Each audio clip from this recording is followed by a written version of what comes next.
आपको केंद्रीय मंत्री के रूप में देख रहे हैं और सोशल मीडिया पे इस तरह की पोस्टें। सभी कार्यकर्ता बंधुओं का आभार व्यक्त करना चाहती हूँ हृदय से, जिनके कारण पार्टी ने मुझ पर विश्वास किया और इतना बड़ा दायित्व मुझे सौंपा है। तो राजस्थान को लेकर किस तरह का आपका विजन है? जो भी समुचित विकास के लिए आवश्यक होगा उसके अनुरूप हम काम करेंगे। इसके अलावा दूसरी मेरी सबसे बड़ी प्रायोरिटी होगी महिलाओं के लिए। पहले से जानकारी थी कि इस तरह इतनी बड़ी जिम्मेदारी पार्टी देगी और क्या प्रायोरिटीज राजस्थान को लेकर? देखिए, जानकारी नहीं थी। मैं भारतीय जनता पार्टी की समर्पित कार्यकर्ता हूँ। राष्ट्रीय सचिव के नाते मैं जो भी काम मुझे दिया जा रहा था उसे मैं कर रही थी और ये विश्वास मैं दिलाना चाहती हूँ पार्टी को कि जो भी काम मुझे दिया जाएगा पूरे समर्पण और निष्ठा से मैं उसे करने का प्रयास करूँगी। राजस्थान में 2 राज्यसभा सीटों पर उम्मीदवारों की घोषणा हो चुकी है और राजस्थान चौंकाने वाले नामों की चर्चा हो रही थी कि तमाम दावेदारों की चर्चा थी। इस दौरान अलका सिंह जी जो पूर्व विधायक रही हैं और राष्ट्रीय सचिव पार्टी की रही हैं, लगातार सक्रिय राजस्थान और केंद्र की राजनीति में रही हैं, उन्हें राजस्थान से उम्मीदवार बनाया गया। हमारे साथ हैं अलका सिंह जी। आपको उम्मीदवार बनाया गया, पहले से जानकारी थी कि इस तरह इतनी बड़ी जिम्मेदारी पार्टी देगी और क्या प्रायोरिटीज़ राजस्थान को लेकर रहेंगी? देखिए, जानकारी नहीं थी। मैं भारतीय जनता पार्टी की समर्पित कार्यकर्ता हूँ। राष्ट्रीय सचिव के नाते मैं जो भी काम मुझे दिया जा रहा था उसे मैं कर रही थी, लेकिन इस दायित्व के लिए चुनाव करने के लिए मैं राष्ट्रीय नेतृत्व, माननीय प्रधानमंत्री जी, माननीय BL संतोष जी, माननीय मुख्यमंत्री जी, माननीय प्रदेश अध्यक्ष जी और उन सभी कार्यकर्ता बंधुओं का आभार व्यक्त करना चाहती हूँ हृदय से, जिनके कारण पार्टी ने मुझ पर विश्वास किया और इतना बड़ा दायित्व मुझे सौंपा है। और ये विश्वास मैं दिलाना चाहती हूँ पार्टी को कि जो भी काम मुझे दिया जाएगा पूरे समर्पण और निष्ठा से मैं उसे करने का प्रयास करूँगी। राजस्थान में जातीय समीकरणों की बड़ी राज्यसभा चुनाव को लेकर चर्चा हो रही थी। पिछले लोकसभा चुनाव में देखा कि पूर्वी राजस्थान की जो 4 सीटें थी, आप गुर्जर जाति से आती हैं और एक बड़ा लक्ष्य भी, टारगेट भी है कि आने वाले विधानसभा और चुनाव में और लोकसभा चुनाव में जातीय वोटों को पार्टी से जोड़ा जाए। देखिए, मैं जिस दल को सपोर्ट करती हूँ आज उसे विश्व का सबसे बड़ा दल होने का गौरव प्राप्त है और हमारी जो वैचारिक अधिष्ठान है वो सर्व समाज को साथ लेकर चलने वाला है। लेकिन निश्चित रूप से जिस समाज से मैं आती हूँ उसको मुख्य धारा में लाकर विकसित भारत के संकल्प के साथ जोड़ने के लिए निरंतर प्रयास हर उस वर्ग के लिए मोदी जी की सरकार कर रही है।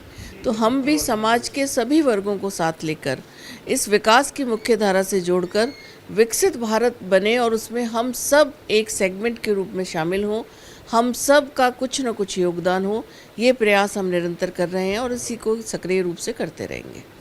आप किस तरह से देखती हैं राजस्थान में राज्यसभा सांसद चुना जाना लगभग तय है आपका, तो राजस्थान को लेकर किस तरह का आपका विज़न है? देखिए, राजस्थान में डबल इंजन की सरकार है और राजस्थान गति पकड़ रहा है, विकास की ओर आगे बढ़ रहा है। तो माननीय मुख्यमंत्री जी, प्रदेश अध्यक्ष जी संगठन के साथ बैठकर जो भी समुचित विकास के लिए आवश्यक होगा उसके अनुरूप हम काम करेंगे। इसके अलावा दूसरी मेरी सबसे बड़ी प्रायोरिटी होगी महिलाओं के लिए।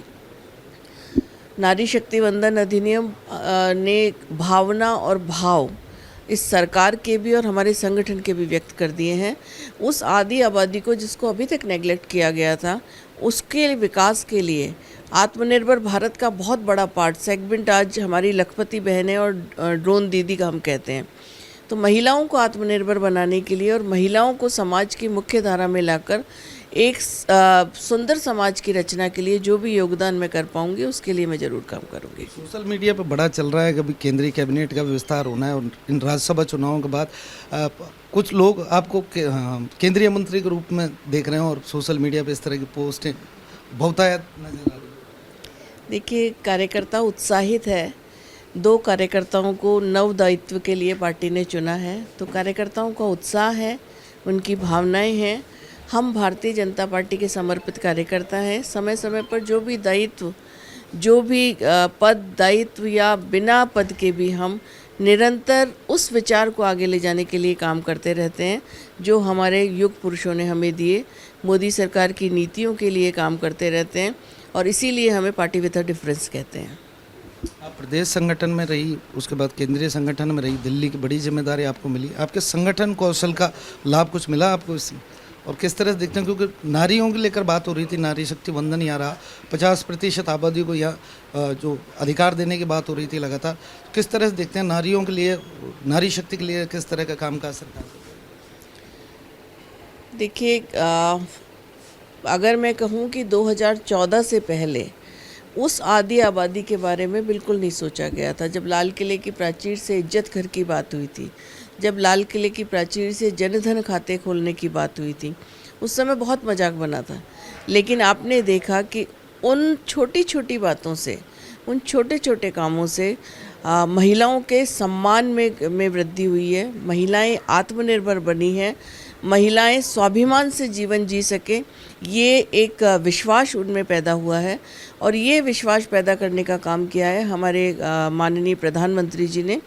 तो इस आधी आबादी को, आज हम बात कर रहे हैं 2047 में विकसित भारत की, तो विकसित भारत के संकल्प के साथ जो हमारे युग पुरुष दीनदयाल जी ने कहा था कि वंचित को वरीयता दिए बिना आप देश के विकास की कल्पना भी नहीं कर सकते।